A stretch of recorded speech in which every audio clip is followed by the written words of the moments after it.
Welcome to Ready, Set, Jets. Every week, we're taking a deep dive into the most recent Jets press conferences and analyzing every word, every pause, every hidden message.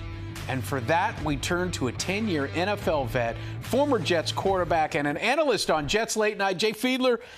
Well, Jay, it's a bye week, but we still got something to talk about here, huh? We got plenty to talk about, Steve. Yeah, I mean, the Jets are on a bye, so obviously we're going to be taking a little bit of a different approach today because there's been no media availability since Monday.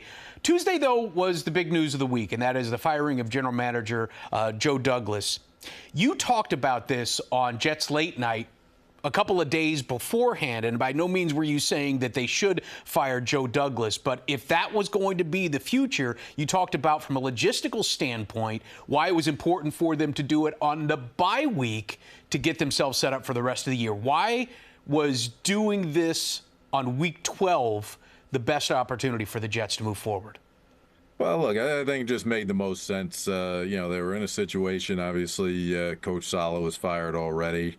Coach Ulbrich, was put in a tough situation, and, unfortunately, he really hasn't, put himself in any position to warrant being considered to stay on as head coach. So, they're in a full reboot mode right now. And, if you're going to fully reboot, you got to get your general manager in place. Whether that was sticking with Douglas, you had to make that decision now and carry through with it, or as they decided to do, get rid of Joe Douglas and, put themselves in a position to bring someone in, even before the end of the season, if possible, or at least start the interview process to get the right guy in place before the season ends, and have a head start on the head coaching search, which is another crucial element to rebooting the team. Yeah, but that could also,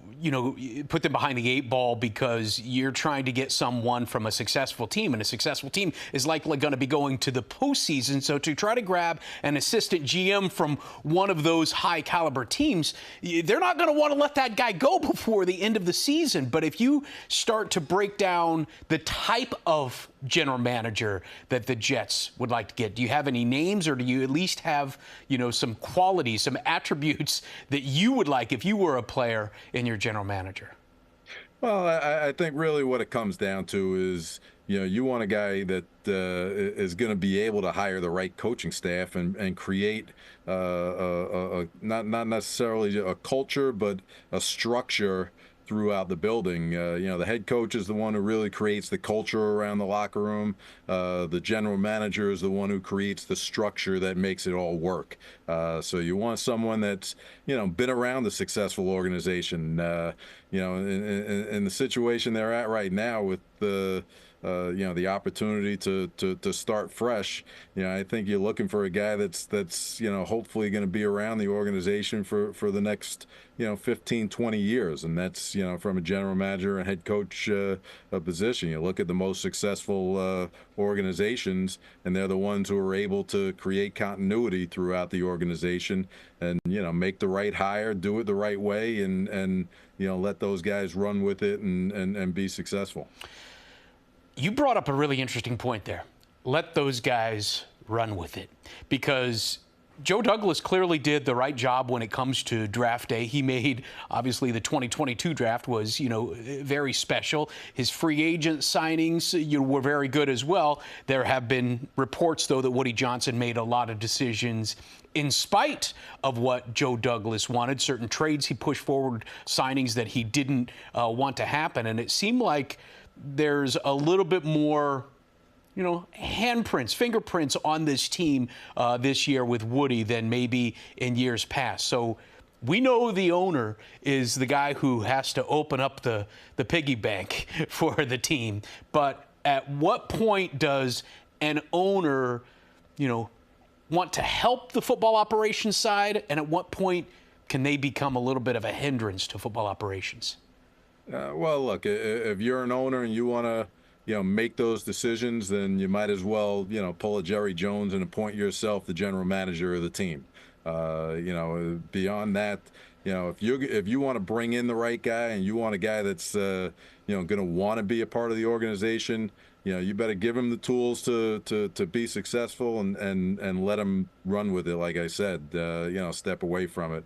If a general manager is thinking that an owner is going to just usurp, any decision making that they're going to make, then you're not going to find the right guy to come in and hire for this organization. You're going to see that a lot of the top guys are just not going to want that job. So, I think it's got to be apparent in this hiring situation, that you're ready to give up control and bring the right guy in and give him the power to actually go through and make sure he can make the right decisions for the organization. Well, I mean, that is one thing. I mean, I don't think anybody questions that Woody Johnson absolutely loves this team, and he wants this team to be as successful as possible. In the years that I've known him, priority number one is for the Jets to win the Super Bowl. It has been year in and year out. And this year, probably more of a disappointment maybe than in years past. So maybe that's why he got his hands involved in this one a little bit more. But I will say, if Woody becomes Ambassador Johnson again in a couple of months, the new GM may not have to worry about his owner being too involved in the football operations decisions over the next 4 years. But hey, here we are. We still have 6 weeks left to go in this season. And coming up, we'll hear from interim head coach Jeff Ulbrich about the struggling offense with plays down the field when we return to Ready, Set, Jets. Welcome back. So there has been plenty of surprises in the Jets offense this year, especially on the struggling side of things. But one of the biggest head scratchers is the fact that they're not getting the ball downfield. ESPN's Rich Cimini asked Coach Ulbrich why the Jets have just 6 passing attempts over 10 yards in the past couple of games, and if the coach would like to see Rodgers be a little bit more aggressive. You got to create explosives.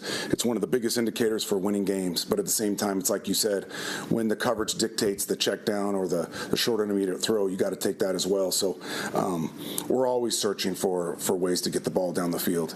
Sometimes it doesn't happen because of the coverage. Sometimes it doesn't happen because of the protection. A lot of things go into it. But you're absolutely right. We need to get the ball going down the field more often.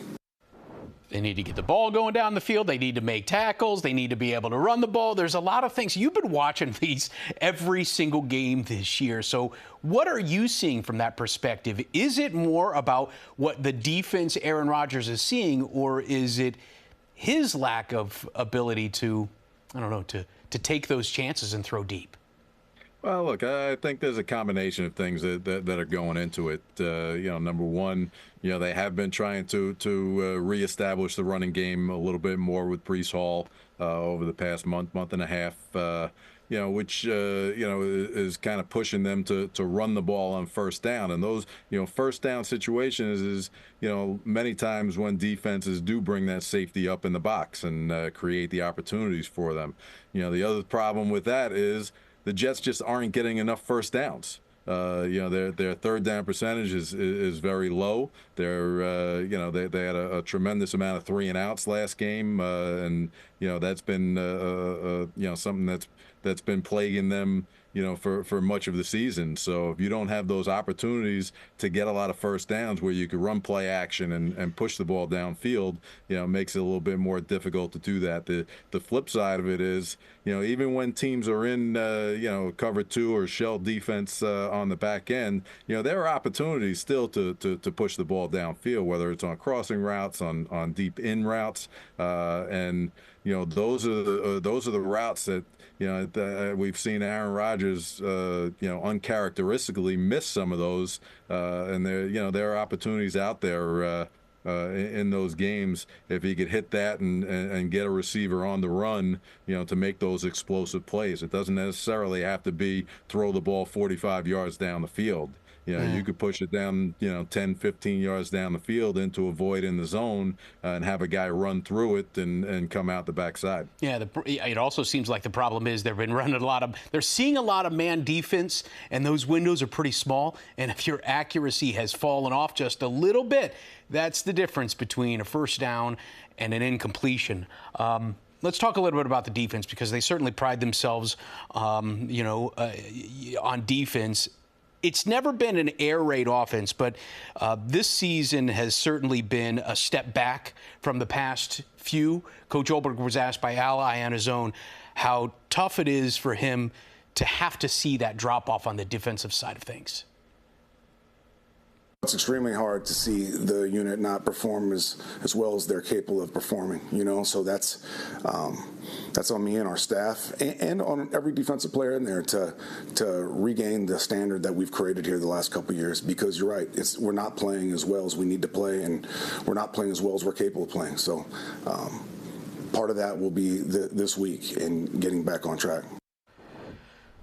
That should be what the Jets are known for, is their defense. Their drop-off, though, on the defensive side really is much bigger, though, when you see how big of a step they've taken back since they fired Coach Saleh. The 5 games he was there, the team was allowing 17 points per game. The 6 games afterwards, they've allowed over 26. That is a 9-point jump per game when Saleh was here. Is this about Ulbrich being able to be a head coach and a defensive coordinator at the same time, and how his, the fact that he's got to carry both mantles makes things a lot more difficult for things on both sides? Hey, look, there's certainly something there, to that statement. When Coach Ulbrich was named the interim head coach, it was a surprise to everyone. First of all, certainly a surprise to Jeff Ulbrich, who, middle of a game week. Normally these things mid-season happen during a bye week to allow an interim coach to kind of, get a feel for the situation that he's in. All of a sudden he was thrust into all these extra responsibilities as a head coach, and it's got to take something away from your preparation as a defensive coordinator, and whether he should have just given up that responsibility, or find ways to continue doing it and still assuming the head coaching job and responsibilities. It's just a tough situation, and certainly one that is shown to be a hindrance on his defense. I mean, without a doubt. I mean, it's great to be able to wear a couple of hats, but man, it is tough to wear 2 hats in the NFL. Okay, no game this week, but that doesn't mean that you won't be seeing Jay and I on Sunday. We, of course, will have a bye-week special edition of Jets Late Night, and we're going to try to bring some positive vibes to this whole situation. Jay's going to be at the big wall. He's going to be breaking down plays from the games over the first 11 weeks, and we're going to discuss the future of the team. Jets Late Night, Sunday after the late news on CBS New York. We hope you and your family have a happy Thanksgiving. We'll be back after the bye week and break down all the hidden meetings of the press conferences on Ready, Set, Jets. Thanks for watching.